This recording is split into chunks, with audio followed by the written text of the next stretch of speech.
हिंदी दिवस। ऐसा लगता है कि जैसे हमारा जन्मदिन आता है, साल में वर्ष में एक बार भी मनाया जाता है। हिंदी जो हमारी भाषा है, हर बार मैं प्रति वर्ष यही कहती हूँ, क्यों हिंदी दिवस एक ही दिन मनाया जाता है? हम रोज क्यों नहीं इसका दिवस मनाते हैं? जैसे बहुत सारे बच्चे जानते हैं कि हिंदी जो है हमारी राष्ट्र की भाषा है, लेकिन अभी इसे संवैधानिक रूप से राष्ट्र की भाषा की उपाधि नहीं मिली है। फिर भी जो हमारा दिल, हमारा मन जो है इसे राष्ट्र की भाषा मान के ही चलता है। ऐसा इसमें खासियत क्या है? कुछ तो खासियत होगी जो हिंदी को राष्ट्र की भाषा मानने के लिए विवश करती है। और शायद आप सभी का सहयोग होगा तो हिंदी राष्ट्र की भाषा बहुत जल्द ही हो जाए। हिंदी दिवस में हमारे जो सहपाठी जितने भी सहकर्मी कर बहुत अच्छा बोले, बहुत सुंदर।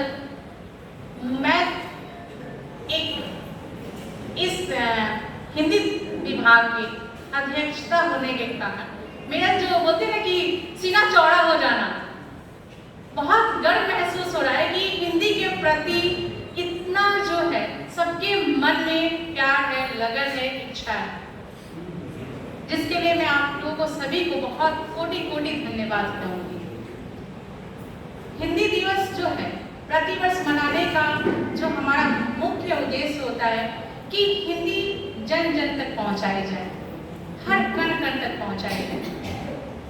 जब हम विदेशों में जाते हैं तो वहाँ जो है हिंदी से ही, हिंदुस्तान से ही हमारी पहचान होती है। वहाँ कोई राज्य से, कोई शहर से पहचान नहीं होती। जब वहाँ के लोग सुनते हैं कि हम हिंदुस्तानी हैं, भारत से आए हैं, तो सबसे पहले उनके मन में नमस्कार होता है। वो आपको good morning, good afternoon, good evening नहीं कहते, नमस्कार। यानी कि कहीं ना कहीं हिंदुस्तान, हिंदी का जो प्रेम है वह उनके मन में कहीं छुपा हुआ होता है। और वह जब एक हिंदुस्तानी को देखते हैं तो प्रेम जो है हिंदी के प्रति वो नमस्कार शब्द के रूप में निकलता है। तो यह तो सबसे बड़ी बात है ना हमारे लिए कि एक जो है बाहर का व्यक्ति जो हमारी भाषा को कितना मान और मर्यादा दे रहा है। तो फिर हम क्यों बार बार इसके लिए हमेशा लोगों को याद दिलाते हैं कि हिंदी पखवाड़ा मनाना चाहिए। हिंदी पखवाड़ा बहुत सारे लोग नहीं जानते होंगे, क्योंकि ये जो हिंदी दिवस जो है 15 दिन तक इसका पालन किया जाता है, जिसे हिंदी पखवाड़ा कहते हैं। यानी कि जब संविधान 351 में जो अनुच्छेद 351 में हिंदी को राजभाषा की उपाधि दी गई, उस समय जो 14 सितंबर 1949 में समय दिया गया 15 वर्ष का, यानी कि 15 वर्ष में जो है हिंदी सबको सीखना अनिवार्य है। उसके बाद राष्ट्रभाषा की उपाधि दे दी जाएगी। लेकिन कुछ राज्य के लोग जो है इसका विरोध करने लगे। आप कोई अपने ऊपर मत लीजिएगा, जो है कुछ राज्य ने इसका विरोध किया, जिसे वह क्या है हिंदी नहीं सीख पाए या सीखना नहीं चाहते थे। जो कार्यक्रम जो है ये बढ़ते गया और यह जो है सिर्फ संविधान में ही रह गया कि हिंदी को एक राष्ट्र की भाषा बनाई जाए। क्योंकि क्या है कि हिंदी जो है एक संपर्क की भाषा है, एक डोर। जैसे होता है ना कि मोतियों को गूंथते, मोती की सुंदरता कब होती है? वो जब बिखरे हुए होते हैं तब नहीं होती, जब उसे एक धागा दिया जाता है, जब उसे एक आकार दिया जाता है, जब उसे पहना जाता है, तब उसकी मोती की सुंदरता बढ़ती है। उसी प्रकार एक भाषा की सुंदरता कब बढ़ेगी? जब लोग उसे प्यार से अपनाएंगे, उसका प्रयोग करेंगे, उसे अपने जी जान में लगाएंगे। तो हिंदी भी वैसे ही है, यह बिखरी हुई है, इसे समेटना है, यानी कि जो है इसे कहीं ना कहीं एक मान मर्यादा देना है। जब हम यहाँ मातृभाषा की भी बात होती है कि देखिएगा कि जब हमें कोई चोट लगती है, बहुत दुख में होते हैं, तो कोई भी भाषा हो, सबसे पहले हमारा जो दुख होता है, जो खुशी होती है, वो हमारी भाषा में निकलती है। जो बोलते हैं ना, ओह माय गॉड, बच्चे बोलते हैं चोट लग गई, नहीं, पहले माँ, यानी कि माँ शब्द का होता है, यानी कि माँ हमारी भाषा।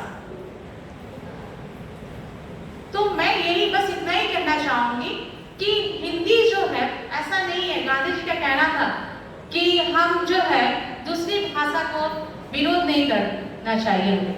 जैसे उस समय जब ब्रिटिश आए थे तो अंग्रेजी को लेकर आए थे और उनका जो है अंग्रेजी को बहुत ज़्यादा बोलबाला था।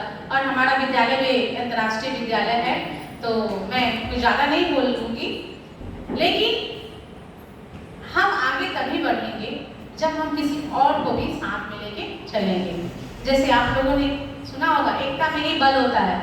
तो हम एक भाषा को लेकर आगे नहीं बढ़ सकते, लेकिन ऐसा भी नहीं है कि हम अपनी भाषा को छोड़ दें।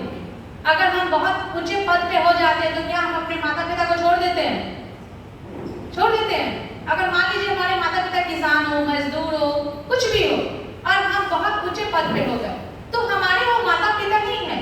ऐसा नहीं है कि हमारे पद के हिसाब से उनका पद छोटा हो गया या उनका जो मान सम्मान छोटा हो गया। वैसे ही हमारी हिंदी है, अगर हम हिंदी को आगे बढ़ाना है तो हम दूसरे भाषा को भी आगे लेकर चलना पड़ेगा। सब भाषा का मान मर्यादा करना चाहिए। किसी एक भाषा का जो ऐसा नहीं कि मैं हिंदी बोलूँगी, सिर्फ हिंदी ही बोलना चाहिए। सभी भाषा का जो है आप सम्मान कीजिए, लेकिन जो हमारी शान है हिंदी, जो हमारी पहचान है हिंदी, इसे आप कभी नहीं छोड़िए। इतना ही कह के मैं